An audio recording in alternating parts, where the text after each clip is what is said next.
नमस्कार, आप देख रहे हैं ब्रेकिंग बिहार। लगातार जो आपको खबर बताते रहे, लगातार अपनी एक बात पर अडिग रहे, परिस्थितियां जैसी भी रही। हमने लगातार करीब पिछले 6 महीनों से यह कहा है कि मुख्यमंत्री नीतीश कुमार लोकसभा चुनाव के पहले निश्चित तौर पर फिर से पलटी मारेंगे। सारी चीजें जो है उसी तरफ इशारा कर रही है। हालांकि जब तक तस्वीर पूरी तरह साफ ना हो यह कहना मुश्किल है, लेकिन हमारा दावा है, हमने लगातार कहा है कि हमारा दावा है, जदयू के कई नेताओं ने इस बात का खंडन किया है, लेकिन हमारा दावा है कि मुख्यमंत्री नीतीश कुमार पलटेंगे और वही स्थिति सामने आती नजर आ रही है। और लगातार हमने एक चीज और भी कहा है कि मुख्यमंत्री नीतीश कुमार को अगर समझना है तो उनकी बातों पर नहीं जाइए, क्योंकि मुख्यमंत्री नीतीश कुमार कहते कुछ और है, करते ठीक उसके विपरीत।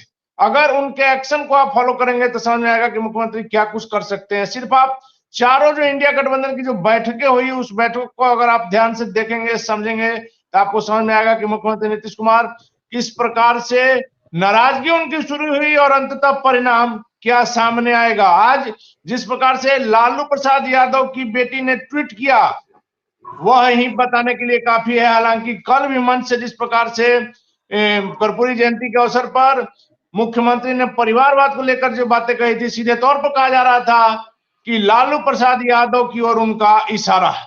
मुख्यमंत्री नीतीश कुमार का अगला कदम क्या होगा? क्या बिहार की राजनीति में आज का दिन विशेष कुछ बदलाव लाएगा या कल लाएगा? इन तमाम मुद्दों पर बात करेंगे। हमारे साथ बिहार की राजनीति के जाने माने चेहरा, राजनीतिक विश्लेषक सुमन जी है। सुमन जी, सबसे पहले तो मैं बिहार की राजनीति को जितने नजदीक से और जितने सालों से आप समझते हुए आ रहे हैं और जिस प्रकार से आप पिछले 6 महीने से लगातार इस बात पर अड़े हुए हैं कि नीतीश कुमार वापस आएंगे, आपने जिस प्रकार से अपनी बातों को प्रखरता के साथ में रखा है, इसके लिए सबसे पहले तो मैं आपको बधाई देता हूं, क्योंकि आपके कहे गए एक एक शब्द को मैं देख रहा हूं कि बिहार की राजनीति में होते हुए देख रहा हूं जी। जैसा कि आपने कहा कि देखिए, बिहार में आज के समय में नीतीश कुमार को समझना सबसे मुश्किल कार्य है। ये कब किस छोर की राजनीति करेंगे, ये इनके विरोधी क्या इनके साथ वाले लोग भी नहीं समझ पाते हैं जी।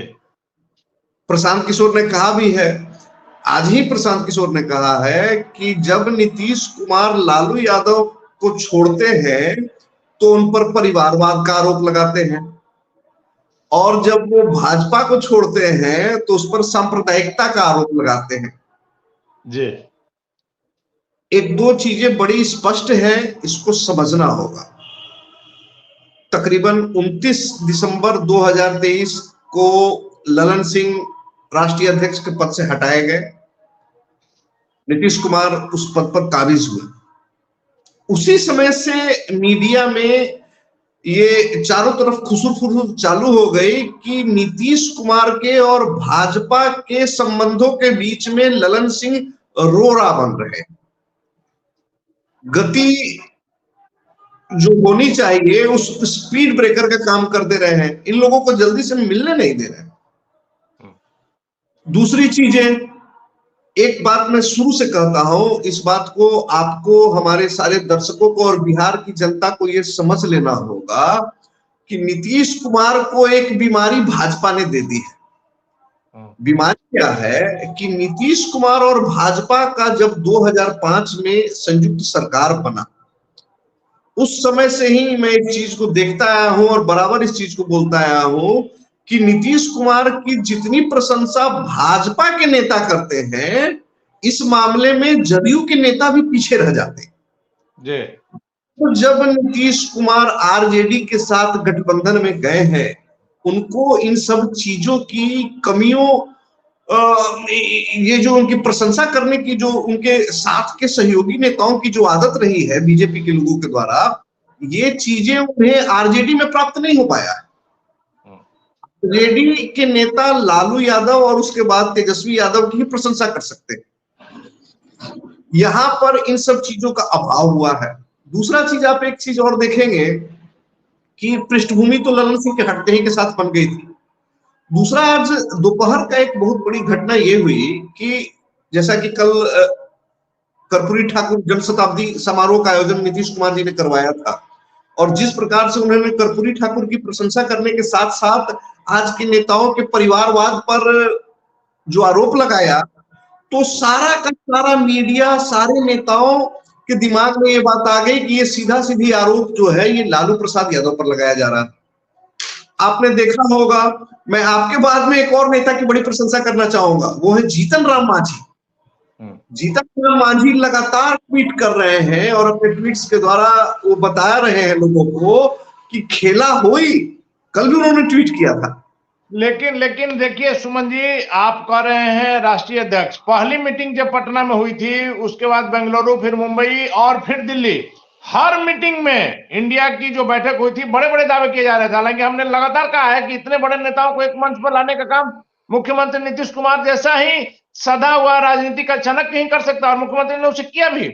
लेकिन इनकी जो अपनी इच्छा थी, प्रधानमंत्री पद का जो अंदर इच्छा था, क्योंकि मुख्यमंत्री नीतीश कुमार अपने कुछ कहते नहीं है, अपने समर्थकों से करवाते हैं। आप अगर उठाकर देखेंगे पुराना इतिहास तो आपको समझ में आ जाएगा।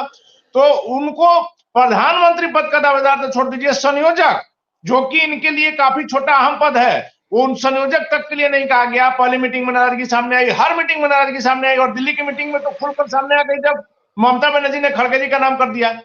उसके बाद से लगातार जो है मुख्यमंत्री नीतीश कुमार नजर आ रहे हैं अंदर से, चूंकि मुख्यमंत्री तो कहते कुछ नहीं है। उसके बाद से आप देखिए तमाम घटनाक्रम जो है वो दूरी बढ़ाते चला गया आरजेडी से, और उनको भी लगा कि नहीं, इस गठबंधन में जहां चूंकि मुख्यमंत्री नीतीश कुमार को इज्जत चाहिए, जो वो कहते हैं वही होना चाहिए, वो किसी का हस्तक्षेप बर्दाश्त नहीं करते हैं राजनीति में कभी भी, चाहे किसी गठबंधन में वो रहे, किसी का दखल अंदाजी बर्दाश्त नहीं करते हैं कि कोई काम में कोई पैरवी करे या हमको रोका टोकी करे। वैसे में उनका जाना तय था। इन्हीं सब बातों का आकलन करके हमने पहले ही कर दिया था कि मुख्यमंत्री नीतीश कुमार निश्चित जाएंगे, आज जाए कल जाए, लेकिन लोकसभा चुनाव के पहले जाए। देखिए, इस गठबंधन के टूटने का अभी हालांकि पूर्णतः ये टूटा नहीं है, आधिकारिक घोषणा नहीं हुई है, पर जो सिनेरियो दिख रहा है, जो सीन सामने आ रहा है, जो तस्वीरें नजर आ रही का सबसे बड़ा आरोप कांग्रेस के लोगों पर लगेगा। जिस प्रकार से वो निरंकुश होकर अपनी पार्टी को चलाते हैं, वही निरंकुशता के साथ वो गठबंधन को चलाना चाह रहे थे। संभव नहीं था। मल्लिकार्जुन खड़गे का नाम जैसे ही संयोजक पद के लिए जब सामने आया, नींव तो उसी दिन इनकी टूट गई थी, धड़क गया गठबंधन की नींव। आप एक बात को समझ ले, नीतीश कुमार, आपने भी बोला, नीतीश कुमार ज्यादा एग्रेसिव होकर आगे बढ़कर कुछ बात नहीं बोलते हैं। आप हमेशा देखेंगे कि उनके इर्द गिर्द दो तीन सहयोगी रहते हैं, उनसे वो एक चीज बताइए सुमन जी, संभावनाओं पर अगर हम बात करते हैं तो कांग्रेस यदि बड़ा दिल दिखा करके मुख्यमंत्री नीतीश कुमार को पहले ही मीटिंग में प्रधानमंत्री पद का उम्मीदवार घोषित कर देती मोदी के खिलाफ, निश्चित तौर पर मोदी के लिए 2024 की लड़ाई अभी काफी आसान नजर आ रही है। लेकिन वैसी स्थिति में जब कांग्रेस बड़ा दिल दिखाते हुए मुख्यमंत्री नीतीश कुमार को प्रधानमंत्री पद का दावेदार बना देती, तब तो मामला रोचक हो जाता। लेकिन कांग्रेस ने बड़ा दिल नहीं दिखाया। और हम एक बात बोलना चाहेंगे कि घी होता पुआ पकाते, चीनी लाते पैंचा, लेकिन क्या करे तो है क्या। तो हकीकत इन लोगों का, देखिए, अब इस पट पर मत बात करिए। इन लोगों ने अपने पांव पर कुल्हाड़ी नहीं मारी है, इन लोगों ने कुल्हाड़ी पर पांव मारा है।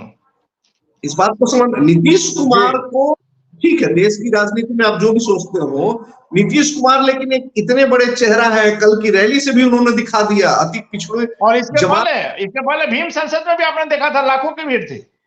अति पिछड़ी जमात के बीच में उनका जो स्थान है, हमको कल कई लोग ऐसे मिले, मैं नाम नहीं लेना चाहूंगा, उस रैली में कई लोग ऐसे मिले जो बोले कि नीतीश जी लालू यादव के साथ जाएं, हम उनके साथ तब भी हैं, नीतीश जी भाजपा के साथ जाएं, हम उनके साथ तब भी हैं।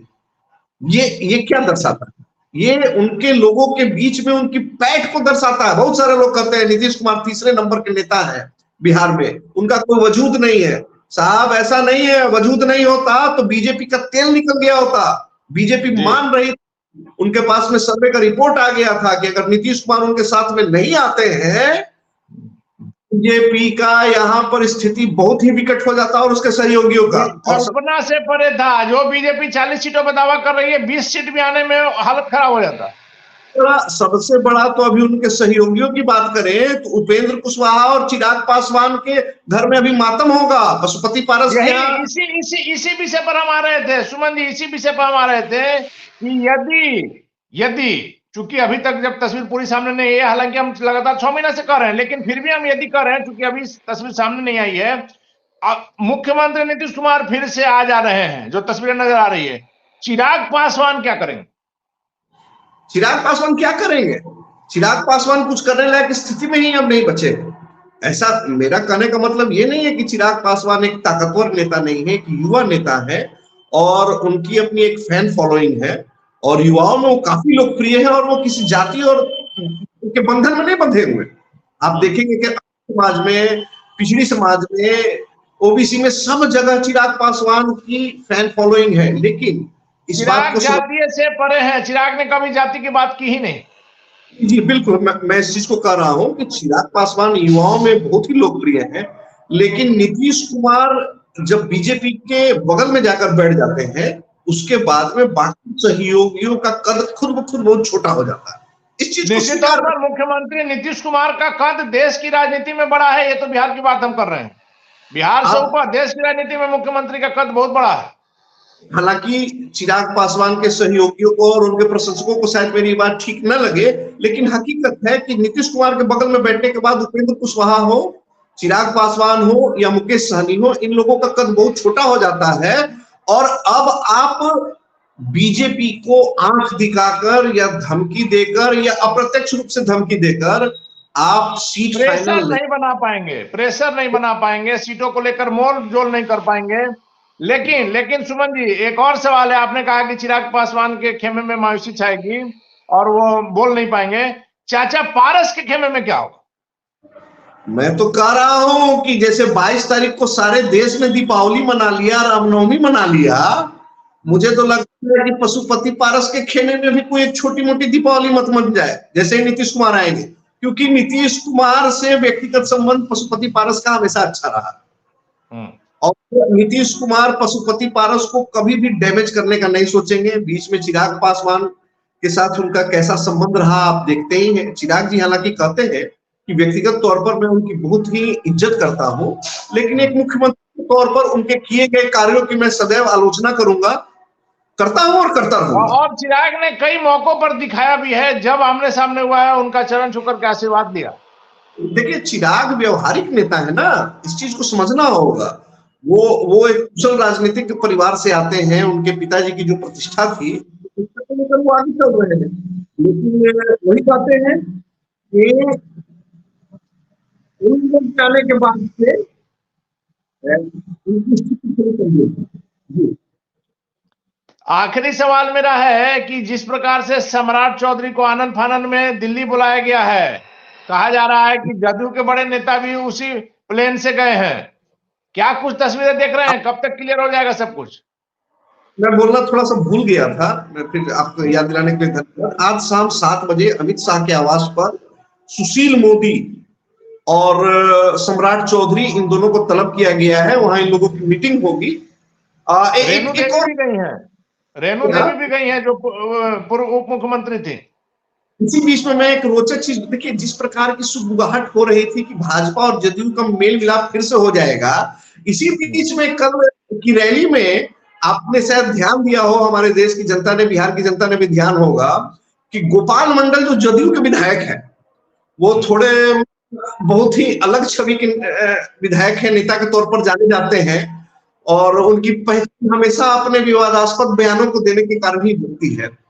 तो उन्होंने जबरदस्ती माइक लेकर बोलना चालू कर दिया और उसके बाद में उन्होंने नीतीश कुमार मतलब नरेंद्र मोदी की सरकार की आलोचना करना चालू कर दिया। तो ये सुनते ही दौड़े दौड़े प्रदेश अध्यक्ष जदयू के उमेश कुशवाहा जी आए, उसके पहले गांधी जी भी आए थे और उन लोगों ने उनको चुप कराना चाहा, चुप नहीं हुए। उसके बाद कागज पर उन लोगों ने पुर्जा पर भी कुछ लिखा कि भैया अब आपका टाइम खत्म हो गया, आप चले जाइए, लेकिन उन्होंने कहा कि मैं 5000 आदमी को लेकर आया हूं, मैं तो बोलूंगा ही। तो कहने का मतलब है कि देखिए कल की रैली में भी ये लोग नरेंद्र मोदी और बीजेपी के विरुद्ध में बोलना उचित नहीं समझ रहे थे और जो बोल रहा था उसको रोकने की कोशिश कर रहे थे, क्योंकि पहले से सब चीज स्क्रिप्टेड है। जी, लेकिन एक और चीज लास्ट में अपना डिबेट खत्म करने से पहले मैं बता देता हूं कि देखिए, आप एक बात बताइए मुझे, जब मैं समझ रहा हूं कि खेला होगा, आप समझ रहे हैं खेला होगा, बिहार के सारे मीडिया घराना और जनता भी कह रही है कि खेला होगा, तो क्या इस खेला होगा वो आरजेडी के नेता लालू जी हो या तेजस्वी जी हो, वो लोग नहीं समझ रहे हैं? देखिए, आरजेडी कार्यालय में तो मायूसी छाई हुई है, मायूसी छाई हुई है, पर मुझे एक चीज लग रहा है कि नीतीश कुमार के भी कुछ विधायक ऐसे हैं जो आरजेडी के संपर्क में हैं, या इन लोगों को ये भय है कि वो आरजेडी के संपर्क में जा सकते हैं। देखिए, ध्यान देने वाली बात है, विधानसभा अध्यक्ष जो है वो आरजेडी के ही है। दूसरी बात है कि आरजेडी जो है माले और कांग्रेस मिलाकर ये बहुमत से बहुत ज्यादा पीछे नहीं है, इसीलिए जितनी आसानी से अगर लोगों को लग रहा है कि जिस प्रकार से पिछली बार खेला हो गया था, इस बार भी उतनी ही आसानी से खेला हो जाएगा, मुझे थोड़ा सा संदेह है इस बात को लेकर। हालांकि बीजेपी तो अपनी फील्डिंग बहुत तगड़ी करती है, लेकिन फिर भी मुझे संदेह है इस बात को लेकर कि इस बार शायद उतनी आसानी से सब कुछ न हो पाए। जी चलिए, धन्यवाद सुमन जी आपके इन तमाम जानकारियों के लिए। तो निश्चित तौर पर बिहार की राजनीति में बड़ा बदलाव देखने को मिल सकता है। लगातार जीतन राम मांझी ने भी ट्वीट करके बताया है, और लगातार आपको पिछले 6 महीनों से हम कर रहे हैं, हमारा तमाम वीडियो आप देख सकते हैं जिसमें हमने कहा है कि मुख्यमंत्री नीतीश कुमार निश्चित तौर पर लोकसभा चुनाव के पहले आएंगे। वही होता नजर आ रहा है। फिलहाल बिहार की राजनीति में क्या होता है देखना बाकी है। अभी हमें दीजिए इजाजत, नमस्कार।